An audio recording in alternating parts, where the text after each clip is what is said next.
เดี๋ยวนี้ห่อเดี๋ยวนี้มันบูดอย่าเป้าห่อเถื่อเฮ้ยนี่เราก็เดือดแล้ว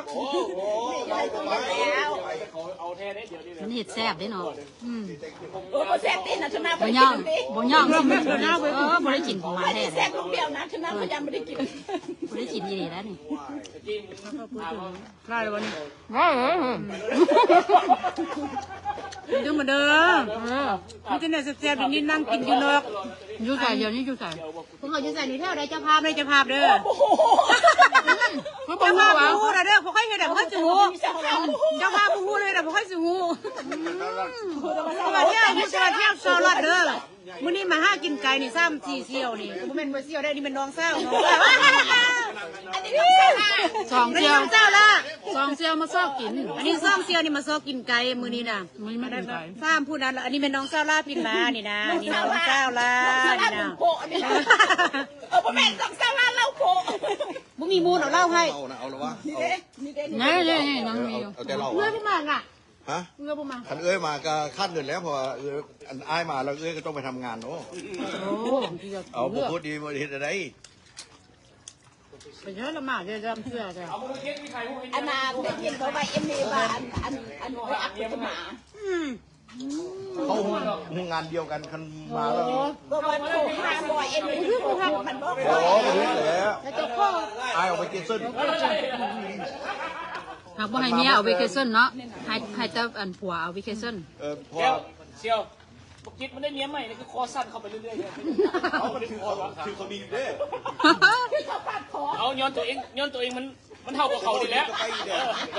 มันก็จะเว้ากันไม่ไกลว่ะบ่มีแล้วมันก็จะล้มกันพี่น้องน่ากินเดียวซีผักมาหน่อยเนาะเอาอีกก็ดีนะบอกเจ้าภาพนะเส้นตัวแดงกันนะทีนี้มึงไปเอาผักมาอีกดูกูใส่มึงได้กูข้อใส่ได้บ่ได้ว่าใส่มึงสิได้บ่แล้วบัดนี้ละมาแล้วกูกินยากินอีจ้อยนี่โอเคเอาไปบ่ได้อยากว่าช่วงนี้มันเดียวกินน้อยกันสันนี่ก็พอแล้วพี่ก็ต้องโพดอีเดียยังมึงสุภาพโพดไล่ได้เห็นมันเลยพี่ว่าเขาจะกินแบบท่าไหนสิหนีแล้วย่ามันตุ้ยแล้วมันกินหลาย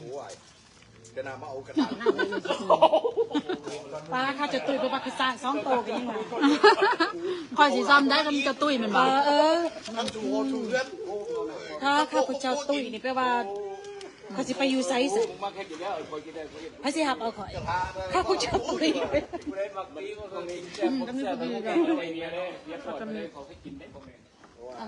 จอกได้สักเอาข่อยเมาขับมาได้เพราะคุณ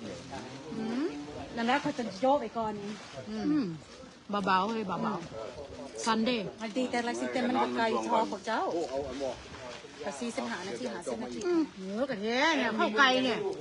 พายุซีอันละสิเต็มนะจอดที่บริษัทสมุทรจากบริงตัน2แล้วชั่วโมง45พอแล้วโบไปแล้วเว้ยร้อนเลยเพิ่มกันขับไปที่ละหมื่นเนี่ยแซ่บเสียวเดี๋ยวพวกเนี่ยพี่น้องเลยแม่งขับกำลังตักบาทอยู่ในตัวก็แซ่บเสียวเป็นข้าวกำลังตักบาท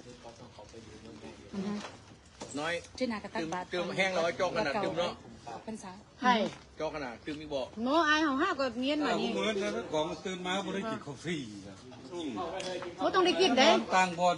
นอนบนหลับคือกันมันเดี๋ยวบุญเขาเป็นยังไงจะมาแต่บ้านมาแต่บรังจะรถบอลนั่นโอ้ยยิงดูแต่ตาลับมันจะหักอยู่ต่างบอลรับงานได้ปะนั่นเฮ้ยมีเลยตื่นหาโมงเลยนี่หน่อยได้พอใจอ่ะกินแล้วกินตะกี้เนี่ยถามบางนี่เรื่องเตะนักเลงเนี่ยบางนี่เราเห็นกับตาบางนี่เห็นกับตาเลยทิ้งให้จันจัดการพอเรากินข้าวนักเลงก็ว่าปล่อยเพลงไปบอกแก้วเตะด้วยแก้วฉันก็บอกแก้วหัวผมจะบอกว่าต้องเตะแค่เตะใช่ แล้วแบบผักที่มันหล่นเลยจะไก่อยู่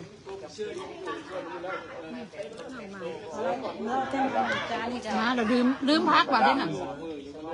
บอกตั้งแต่พักเราลืมพักมึงล้างไปดิ กำลังมาล่างออกไปผู้เดียวออกไปจะเข้าจะ ถ้าเราว่าจะตายนะนะบาง5,000อยู่เพื่อนแต่จะเพิ่ม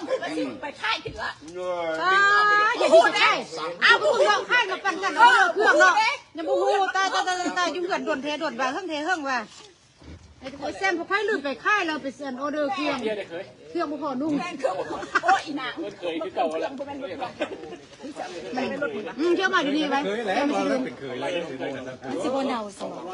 ไม่ยังเครื่องนุ่งโอ้เขาเป็นอาหารเครื่องนุ่งมันจีนาวบ่ เดี๋ยวนะ เอาไว้ในเรื่องทางเข้าไปไหน แมว เจ๊ มันถามว่า โอ้ยอย่าเฝ้าเอาเรือก็ได้หรอกอยู่ใกล้ๆกันนึงโอ้การอยู่ไกลกันเนาะ ว่าแม่มันยังเบิ่ง วันมันกระทู้มา ก็ไปกูจะบอก โอ้คนลุกเลย คนคืออย่างไปไป โอ้ยคือเจ้าเอาซื้อคนไปโลดอะไร อยู่ไกลละ คือโอ้ยเจ้าแมนเฮ้ยติ๊กแมวเห็นเราเสียเงิน2,000ไปกับแมวเราสร้างมาแต่เมืองลาวหมอตัดต้นไม้ซับแล่นหนี กินที่นั่นอะไรเราได้กินน้ำตาแล้วกินกับได้แม่เป็นแล้วปลูกที่ไหนปะ แมวเมื่อกี้เราไปยังไง ว่าแม่น่ะปลูกมันเกิดเอง ข้า เอา ว ดู ดู เอามันกินมันแซ่บนะทานเป็นยาอะไรอ่ะข้าวายาจ่ายาเลยบอกว่ายาแก้กระเพาะเขาจะว่าลายมือเนี่ยไปโทรไปทางแมวเลยมันเปย์